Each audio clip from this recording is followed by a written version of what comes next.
News You Need is a look at current events and how they affect the college community and beyond. And now here's the host of News You Need, Dr. Ed Simpson. Welcome back, everybody, to another exciting edition of News You Need. This is the show where we talk to the best human beings in the whole world, which is our USM students. So we have a great panel today to talk about what's in the news. And why do we care what's in the news? Well, because as a democracy, or at least we're so far a democracy, right, ish, it's important to know what issues are facing our community, and the best way to know what those issues are is to consume the news, think about the news, talk about the news, figure out what it means to us as individuals, and then what it means to us as a society and as a community. That's why we care about the news. So let's kick it off. If you would, everybody, just kind of introduce yourself, maybe your name, your hometown, what year you're in, maybe your major, and then what student group you're with. Hi, I'm Alexis. I'm with Delta Sigma Theta Sorority Incorporated. I'm a junior biological science major with an emphasis in biomedical, and I'm from Grenada, Mississippi. Grenada, excellent. Hi, I'm Anaja. I am also with Delta Sigma Theta Sorority Incorporated, and I am a junior human resource management major, and I am from Crystal Springs, Mississippi. I'm Kyler. I'm also with Delta Sigma Theta Sorority Incorporated. I'm a junior sports management major, and I'm from Morton, Mississippi. Oh, excellent. Okay, so you two want to go into some sort of healthcare field? I do. What do you want to do? I want to be a pediatrician. Really? Mm-hmm. Wow, excellent. So you like working with children? Yes. Okay. Well, that's a good field. It's a long path, but a good field. Okay. Wait, and what do you want to do? I'm doing human resources, so I can work literally anywhere. So what I plan on doing is organizational development once I graduate. Gotcha. So I'll be in charge of trainings, making sure like wherever I go, their new trainers and trainees know what to do and where they go. Oh, excellent. Well, so you have very specific. Excellent. I love it. And what do you want to do? Sports management. You want to work for a team? Yes. Well, no specific team, but I want to work with the National Basketball Association. Okay. Oh, wow. But not the WNBA. Either one. Either one. Yeah. As long as their balls are bouncing and it's on a court. Exactly. You want to be. Gotcha. All right. Do you do anything with our current team, with our team here? I work with sports marketing, just no specific sport, just kind of exploring every single sport right now. Gotcha. Very cool. Well, okay. Well, excellent. That's all very exciting. Tell me about, okay, so is this the Deltas? Yes. What do you guys go by? You call each other the Deltas? Yes. Okay, excellent. What are they up to? What are you all doing? Well, okay, so this past Friday, it was Friday, we just had the premiere. Well, NPHC had the premiere, and they came out in that premiere, so congrats to y'all. Yay! Yeah. And then we just had an event. Y'all want to tell them about the event that we just had, Spirit of Giving? I can. We just did Spirit of Giving where a lot of people donated toys, and we all sat around and wrapped the gifts to donate them to the kids around the community. So basically, it was just like a community event where we get to know people and people get to know us since we are new on the yard. It was definitely a great way to get to bond with different people and get to kind of put our names out there as well. That's great. And so this is your first experience with a sorority? Yes. Okay, so give me the dish. What do you think? I like it. This is something I've been wanting to do for a very long time. Really? Yes. You too? Me as well, yes. Really? So you like in the middle school, you go, oh, I just want to be in a sorority. Not just any sorority. I want to be a part of Delta Sigma Theta Really? Sorority. Wow. Right. Okay. So they're sucking up just a little bit. Are you a big sister? Yes. You're a big. Is either one of these your little? I wrote her letter, but that's it. Gotcha. Okay. Well, that's amazing. Yeah, we love our sororities here. Yeah, and I heard there was it's not the crossing over, it's the ceremony where you get accepted. Initiation? Initiation, is that what that is? Okay. That was a couple weeks ago? Am I getting confused with somebody else? Maybe somebody. Are you talking about like the premiere of the probate? Yeah. That was Yeah, Friday. it was Friday. That was Friday. Yeah. So you guys did that? Mm-hmm. Was it cool? Yes, Everybody it was so clapped? fun. Yes. Did you cry? A little bit. Yeah. Really? I heard that. I heard there were lots of tears It in was that. heartwarming. Like, we've been working for this for a very long time. Yeah, that's so. great. I love to hear that. I just love that. Okay, that's awesome. So what are our students talking about? What's big? What's going on? What are our students chatting about that might be in the news? I I saw on the news recently something about how they were trying to basically, I don't want to say pardon, but I guess pardon Trump's, all of his, what are those called? I can't even think of it. The 34 The counts. insurrectionists, the Yeah. January 6th Yeah, insurrectionists. they were Yeah. trying to just kind of take it away because he's president. Well, he's going to be president. That's kind of, I don't know. Yeah. It's kind of weird. Just me. Interesting. Okay. A lot of the politics right now is about Trump because, like, you know, he's a felon and he's the president. So it's just a lot. Everybody's just really confused on how felons can't vote, but felons can be presidents. It's just a lot. It is a lot. Yeah. It is. I think the main thing I've just heard people talk about is just the election in general. People don't really know where they stand, how they feel. I think that's the main thing. You know, I think that, and I've been around for a while. I'm approximately 1.6 billion years old, and I've been through a lot of these. I will say the aftermath of this one feels very different. And I understand from talking to some other students that there is this, well, what do we do now? Mm-hmm. How do we process this? Well, I will say that, okay, versus the 2020 election and the 2024 election, after Biden got into office, you know, the Capitol was stormed and there was a lot. That was anger, mass chaos, all of that. But the difference between this, yes, people are angry, but it's not the same type of anger. It's more of a I'm scared for my future. Like, I'm actually worried about stuff instead of I'm just mad that the person I wanted to be president isn't president. So that's why it feels so different, because there are women that are terrified for their rights. There are people of color that are scared for their rights. It's stuff like that. College students, terrified that they won't know how to afford college. It's more of a scared situation than I'm just angry. So that's... I think that's fair. I feel that that's fair. What do you guys think? I agree. This was my first time I could vote. So me voting, my first time voting for a black woman was really heartwarming to me. Like, I really, like, teared up as I voted.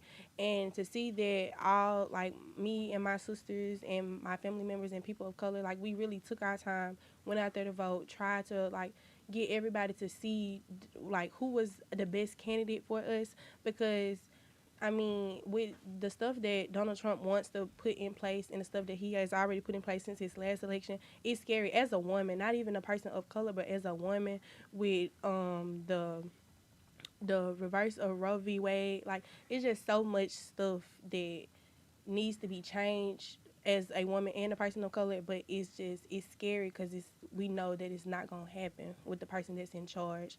And he literally states, like, I'm not going to say he just hates women, but it feels that way. That's really, really heartfelt and I think well stated.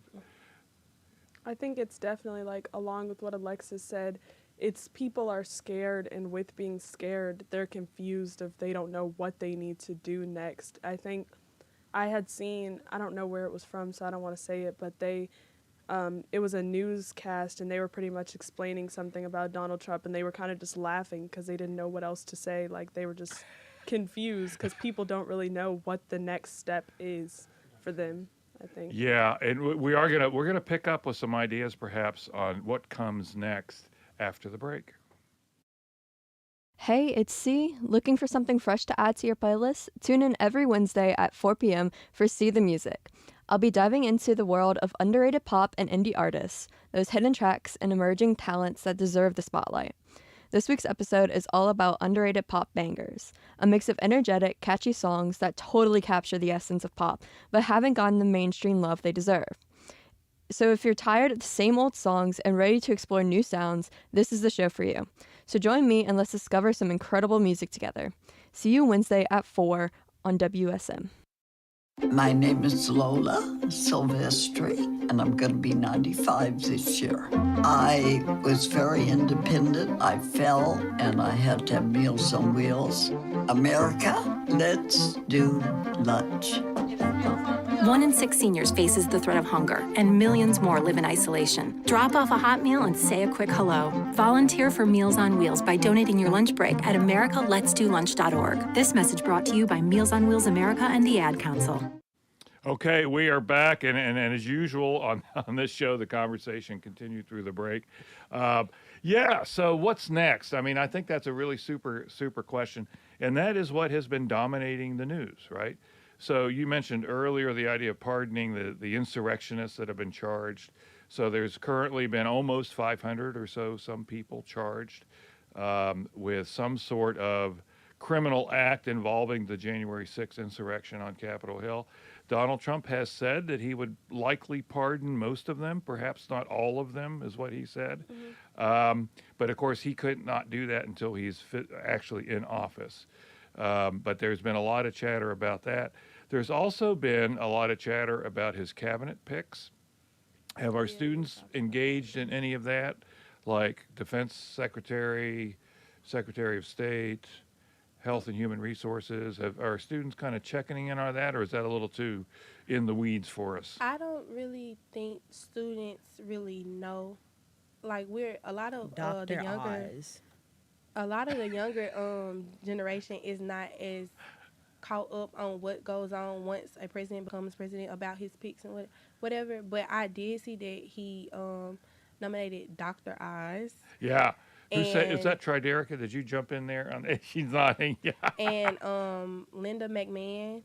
Like some of those people are not even qualified to have the positions they have. But it's more of because I know this is my friend and my friend has money and my friend is rich. Like my friend can do this, even though they don't have the qualification. Where it's plenty of more people that's qualified to do those jobs, but because it's this is my friend type of thing. This is who I want. So. But I mean, with that being said, too, let's be honest. What qualifications did he have to be president? So right. Well, as they said in his first term, right? You elect a clown, you get the circus. Right. That's Yeah, been a we're that's getting been a it. meme since 2016, right?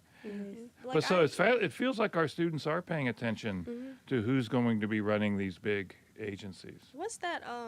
I can't even think of his name. It's that really rich man. I think he owns Twitter now. Elon Musk. Yes. Musk, Why yeah. were they trying to say that he was trying to put him in a position? Well, he did put him in a position. Yeah, so, a made up one. I'm a so made up one, confused. correct. So Elon Musk and Vivek, I can't pronounce his last name, but he was a presidential candidate early on and dropped out. He's also very rich, not near Elon Musk rich, but he's very rich. And they are going to lead the Department of Government Efficiency, which is a made-up name. There is no Department of Government Efficiency, but Trump has appointed them to these advisory roles, and their job is to cut government, as in make it smaller.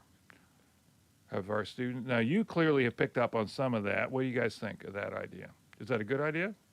No. Keeping the rich rich and keeping the poor poor. That's all I think Yeah. of it. And the last time that happened, the Great Depression.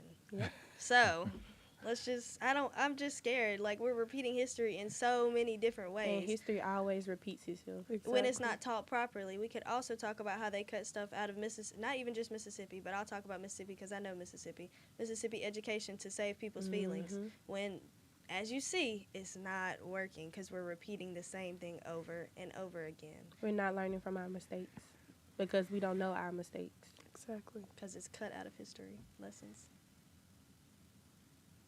But yeah.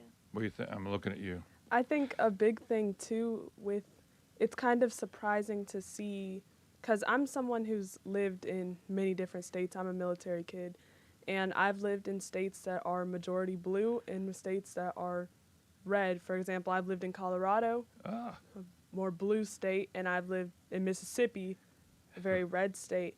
And I think an issue is when you look at like what a lot of things, like, for example, education in Mississippi is a big problem, but you see people still consistently vote red, and people say they want change, but do they really want change? Because they're not voting they're kind of voting what they know. They know Donald Trump, so they're choosing, I'm going to vote for Donald Trump, and I think that's just something, I think it takes a lot of education to learn who you really want to vote for compared to just voting for what you know. They see Donald Trump, they're going to vote for Donald Trump, if that makes sense. No, I think that's really interesting. And I think the idea that democracy takes a little bit of work is an idea. Yeah, jump in there.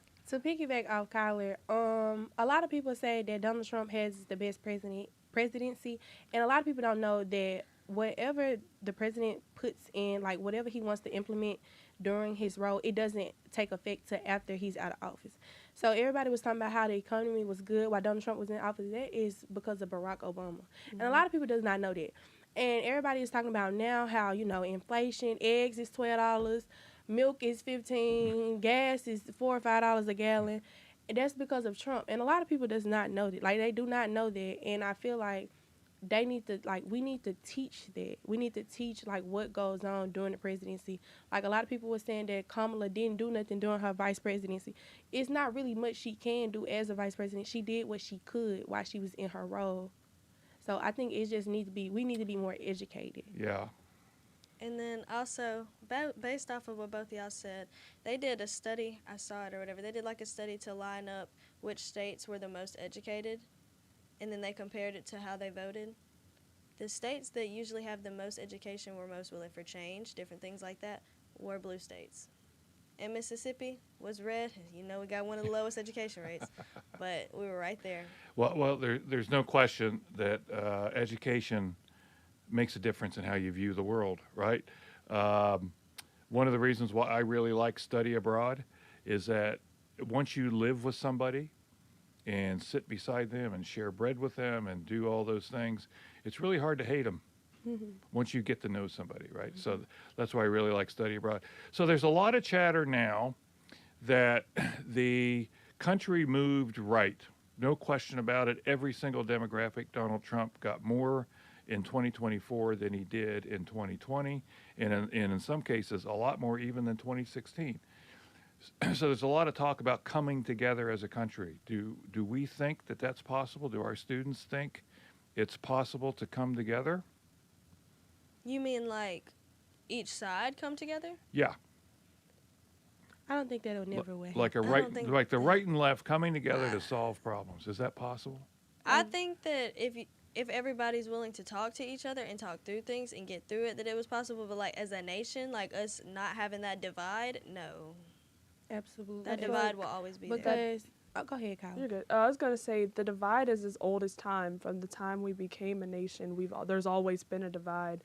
There's really, especially now, we're so divided that you never really know, because change can happen. But where we are currently, I don't see us being able to agree. Like, we can't agree on something as like little as, like, I can't think of anything specific, but we can't agree on little things. So as a whole, as a nation, it's really going to take a whole lot for us to be together. That kind of hurts me a little. Okay. Okay. So let me throw some perspective at you, and just tell me as our students, is it just some old guy talking, right? So the nation, so everybody knows how I feel, but the nation did come together at certain points. One was to give women the right to vote, right? Another was to pass civil rights legislation, right? Another was to elect the first African American president. So it is possible, perhaps, that these two extremes can get together to do some big things. Maybe. I think that's why I was saying earlier, if it was talked about and like put together and everybody was willing to break their opinion a little bit, that's what I was saying with that. But do you notice that most of the times that you're saying that, the nation was at its very lowest before it actually came together? It's like we have to hit rock bottom before we're like, all right, y'all, let's talk. I think that's also good perspective, right?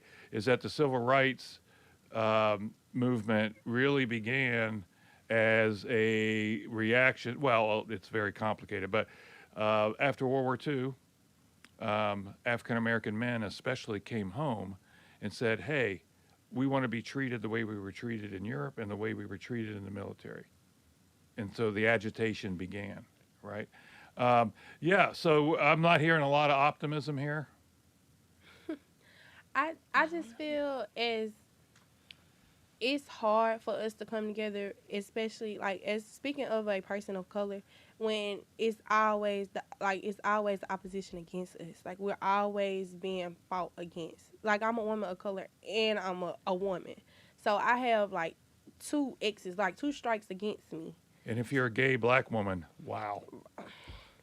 I was about to say that would probably. That's 3 strikes. They Like, be up. yes, like, it's 3 strikes. So it's so much like and then to be a woman and I'm educated, like I'm literally getting my education. It scares. No offense, but it scares men. It scares people that's not like me. It shows that I know what I'm talking about and I can use that against them and they don't like that. So when it comes to as bringing a nation together, like women like me, Lexi, Kyler, like we're educated. We're gonna use our education for good, and some people do not like that. Yeah, I mean, I think that's sort of where the nation might be, and probably where our students live, is this idea that how do you compromise on, say, abortion rights, which is the state telling a woman what she can do with her body. What is the compromise on that, right? That the state can tell her what to do some? I mean, it's a really interesting kind of thing. It shouldn't be a compromise because the people who overturned Roe v. Wade were men. They don't have to have babies. They don't have to be pregnant for 9 months. They don't have to go through Braxton Hicks. They don't have to have menstrual cycles. They don't have to go through cramps. They don't have to choose between themselves or their child. They don't. Literally dying or They don't have to go through labor for 48, 24 hours, however long it takes that person. So why would they have a say in what goes on with our bodies anyway? The people who turned Roe v. Wade were men. Yes, but there were quite a few women in favor of it, and still are quite a few women in favor of the Dobbs decision, which overturned Roe v. Wade. Which is because, and most of the people's viewpoint on it is because of Christianity. I'm a Christian. However, the whole point of our country, they came over here to escape religious persecution. Yet, you want to put your religion into every single thing for every person here. And not everybody here is a Christian. Not everybody in America is a Christian. Not everybody cares about what the Bible said. I do, but that's not somebody else's choice. I can't make that choice for somebody else, and neither should the people in office. That's something that you got to keep church and state separate, and that's something, since we want to talk about the Constitution and everything in there, that was said back then too. Mm-hmm. Yep. Yep. I'm looking at you. Oh. Jump in there. I think, like I said, I always try to bring up the perspective that I've lived in different states and I've seen it's very different, how people interpret abortion. For example, from a very young age, I lived around people who were very open to the idea of abortion, that if you weren't ready to have a baby, you don't have to have your baby. And it's not necessarily that you aren't ready. Sometimes you don't have the money. Sometimes Well, I'm going to interrupt you right there. So we're going to take a break, and we'll pick up with this idea of can we come together on the other side. Hey, America, we need to have a little talk. We've got a lot of food in this country. So how are 17 million kids in America struggling with hunger? That's why the Feeding America nationwide network of food banks gathers surplus food and gets it to hungry kids who need it. Support Feeding America and your local food bank at feedingamerica.org. To help solve hunger in Mississippi, contact Mississippi Food Network or visit feedingamerica.org. Brought to you by Feeding America and the Ad Council. To the big-hearted, the bold, the teachers, the growers, the builders, the change makers, we need you. We are the Peace Corps. In more than 60 countries, we go the distance to make a difference. We're volunteers, partners, communities, bringing our experience, joy, and passion to building a better world together. Are you looking for more? Then we are looking for you. Join us at peacecorps.gov. And we are back. So as usual, excellent conversation through the break. So let me kind of turn it just slightly. So what I'm hearing is that from our students is that men may not understand how women are forced to live in our culture. Yeah. I think for me too, I grew up in a household with a single mother, and not just a single mother, a mother with 4 kids that were all very close in age. And I think a lot of men don't understand. It was just my brother and then me and my 3 sisters. And I feel like a lot of people men don't realize how hard it is to be a mother for real. You have to put in all this work. You have to take care of the household. And my mom was working at the same time. And maybe not everyone is ready to have a kid is pretty much what I'm saying, and a lot of men just don't understand and that should be the woman's choice. Yes. Yes. Absolutely. And I mean, and it is a lot of ways that women can prevent from having kids, but it's some stuff is like unavoidable. And like me and Lexi were talking during the break, like the birth control symptoms it's dangerous taking birth control. It's many forms of it, but it does so much to your body. The mood swings of taking birth control, like one day I could be happy, the next 5 minutes I could be crying, the next 10 I could be mad. It's a lot. Wow. And then, like, okay, even if it's like, okay, well, don't take birth control, just get the arm implant. Oh, you mean the thing that they just found out causes cancer? Causes tumors in your brains? Okay. Or they're like, okay, we'll get an IUD. I have one of those. Painful. Terrible. And it's not just like, oh, well, it happens right then. No, the pain lasted for 3 days. Can we just, what if we passed a law that men have to wear condoms? To have It in wouldn't order to have matter. sex, It they wouldn't have to wear matter. condoms. One, it wouldn't matter. Two, they could still break. How about we pass a law that men have to get vasectomies? Because those are completely reversible. There you Yeah. go. Do you see how that would never work, though? Well, that would be government intruding on somebody's body, right? Oh, wow. Yeah. That's literally Yeah, what's so- happening to us. So it is. So it's an interesting discussion, and this is. There's been a whole lot of discussion about what comes next, right? And I know a lot of our students are really bummed. I don't have any good words.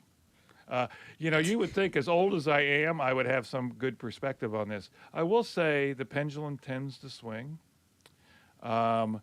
We'll have to see where the pendulum stops in 4 years. Yeah. But are you guys giving up? Are you looking for another country to move to, or are I you? What are you doing? I mean, Okay, I know I'm never going to give up. I'm not moving to I don't even have a passport right now. Need I one. think the thing is, But as horrible as it is, we can still make an impact within these 4 years. And just like whenever Donald Trump was president last time, you have to kind of just breathe and realize that 4 years down the line, we have to make a better decision. We have to come together. We have to decide what we're going to do next, because you can still make an impact even with Donald Trump being the president now, or about to be the president, I mean. You can still make an impact in other places, because he's not the almighty everything. There's still smaller There's still pieces. a process in place. There are states. There A puzzle are has to be put together. It's legal not just, cases, all kinds of things, right? Yes. Okay, so I know this is a completely different topic, but I do want to get this to you because there are other things in the world going on other than Donald Trump. Okay, so really quick, have our students found the story of a banana duct taped to a white wall being sold for $6.2 million in a Sotheby's art auction? Wow. just How a much? regular banana. Just a regular banana duct taped to a Who white put it wall. there? Yeah. It's a artist installation. It's a piece of art. I'm finna go do it. I'm about to say, I I haven't. will go. You see a white wall right there. I'm finna stick a banana on Okay, there. so our students are not on board with that. So this, thank you all very much. A great discussion today. You guys are amazing. I want everybody to hang in there. Deep breaths is excellent advice, and drink water. That's the other thing. Drink lots of water. Okay, this has been a production of Southern Miss Student Media. Our producer is Lillian Scott. Thank you, Lillian. I'm getting teary. We only have like a show or two left. That's very sad. Our videographer is Blake. Thank you, Blake. Our engineer is Triderica Winters. Thank you. And we will be back actually after Thanksgiving. We will be back. So hang in there.